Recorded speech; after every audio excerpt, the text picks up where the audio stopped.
Tara at pag-usapan natin ang kaguluhan na nangyari kay Angelica sa Vancouver, Canada. Si Angelica ay nagsasalita sa concert nila Acoustically at Flo G nang may biglang nambato. Grabe, tinamaan si Angelica.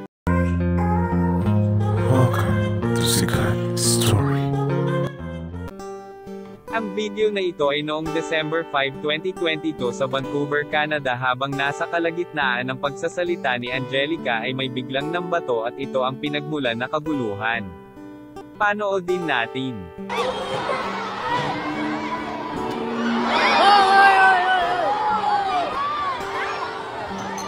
Grabe, buti hindi masyadong malalala ang nangyari kay Angelica. Alamin natin ang naging reaksyon ng mga fans nila dito. Kasalanan ng unang nagbato dun sa ibang lahing dumaan sa harapan ni Pastillas. Panigurado isa sa mga Pinoy yung nangbato, which is Rod. Syempre di natin alam kung anong takbo ng ibang lahi binato siya eh. Syempre magagalit yun. Vancouver, Canada yan.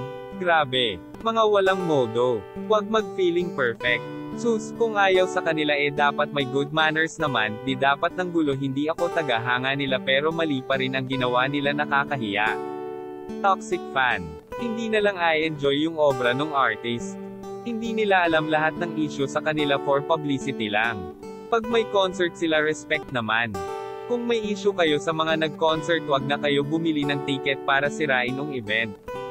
Kikitid ng utak ng mga basher, walang magawa sa buhay. Pero pagkatapos ay tuloy pa rin ang kanilang pagkanta na parang walang nangyari at nagbiroan pa. Ganyan-ganyan lang yan, muntik tamaan ng bote yan. Comment kayo sa reaksyon nyo dito. Yan lang ang ating mainit na chika. Halina't mag-like, share and subscribe. Thank you.